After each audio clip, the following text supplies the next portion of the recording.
Hey there guys, welcome to Dinos Vault once again. Today I'm checking out the new Hero Hunk. Now a number of you guys kept requesting me to review this bike since its launch last year, and believe me, I've been following up with the local dealers here ever since to feature this bike for you guys. Well, now finally I managed to get a hold of this bike, and in this video I'll be sharing my first ride impression along with my signature style walk-around review, talking about all the relevant information that you need to know about this bike.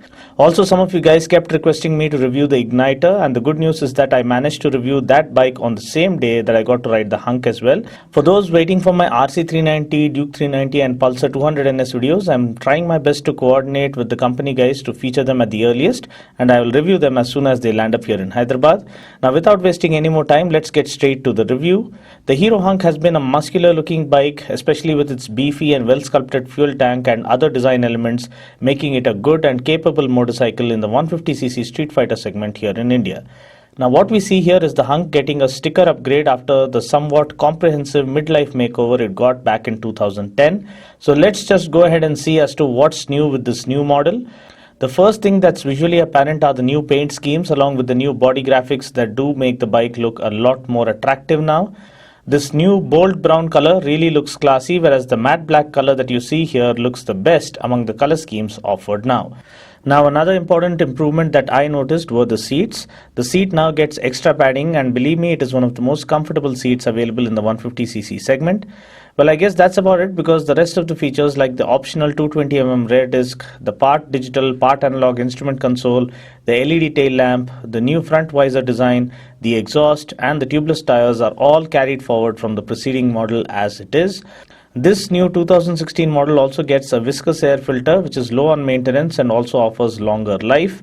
Also, another good thing about the bike is that the bike gets a push button starter as well as a kick starter for those who wish to have a kickstart option. Also, the bike features Hero's patented ATFT technology, which stands for Advanced Tumble Flow Induction Technology. So what this basically promises is better fuel efficiency as well as lower emissions. Now looking at the bike's design, the headlamp still does look quite attractive with a blackened front visor, and I like the decal treatment given to the headlamp housing. Coming to the profile, taking center stage here is the muscular fuel tank that gives the bike a macho feel. We also get the new decal work here, which is sensibly laid out. The exhaust is angled slightly upwards to lend the bike a sleeker look. Perfectly complementing this is the tail section that is also sharply laid out. The LED tail lamp does look cool when it lights up. The seat undoubtedly has to be among the most comfortable ones found in this segment. Though the pillion seat is placed slightly higher, it isn't all that bad and is manageable. There's good amount of room on offer for the rider as well as the pillion. The well-positioned black handlebar offers great comfort. The switches are well laid out. We do get a high beam flasher and an engine kill switch. The instrument panel too is well designed. We get an analog tachometer and fuel gauge, whereas the digital display contains the speedometer, odometer, trip meter and a clock. Now talking about the engine specs, powering the new Hunk is the same engine found on the Extreme Sports. The 4-stroke air-cooled 149.2cc engine puts out a max power of 15.8 PS at 8,500 RPM and 13.5 Newton meters at 7,000 RPM. This comes mated to a 5-speed gearbox. The Hunk puts out quite an impressive power figure for a 150cc bike at 15.6 bhp or 15.8 PS, which betters that of the Pulsar, the RTR 160, the FZS version 2.0, the Gixxer, and even manages to just edge past the Hornet. Now taking the bike out for a spin, I noticed that the engine had a more sporty nature to it rather than the smooth and refined engines that we are used to seeing on Hero bikes. It isn't among the most refined engines out there, but the way the power is delivered has a sporty feel to it. In fact, I rode the Igniter immediately after this bike, and that bike was super refined. However, another thing that really impressed me about the Hunk is the ultra comfortable seating, and this combined with the perfectly set rider foot pegs and the well positioned handlebar give the rider a nice and relaxed riding posture. The clutch isn't all that hard and the gear shifts are quite smooth. The bike, in my opinion, doesn't give us the feel of an outright naked sport street bike like the Gixxer or the Hornet or even the FZ.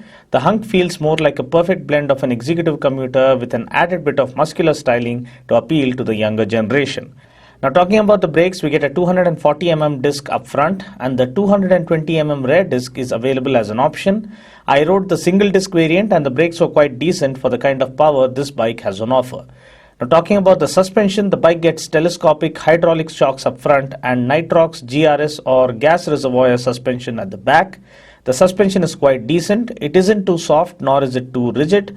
However, I still feel the suspension could have offered slightly better comfort for the kind of segment this bike finds itself in. Now, talking about the wheels and tires, we get 18-inch wheels and tubeless tires with a 80 by 100 tire up front and a 100 by 90 tire at the back. Now, though the larger 18-inch wheels do offer good high-speed stability, since this bike is predominantly meant for the city, 17-inch wheels and slightly fatter tires would have resulted in offering better maneuverability and flickability characteristics. Now, talking about other relevant specs, ground clearance is 163 mm, which is more than sufficient for our Indian roads. Seat height is 800 mm, which I believe is the perfect setting such that the bike is usable by shorter riders, average height riders as well as taller riders. Fuel tank capacity is 12.4 liters, which I believe is quite decent. The mileage claim is 65.1 kmpl, which is phenomenal, but I believe anything around 55 kmpl should be more than satisfactory, and I would suggest that you watch my mileage tips video by following the link appearing on the screen currently. Price ex-showroom Hyderabad for the Hero Hunk single disc variant is Rs 72,384 and for the dual disc variant is Rs 75,430.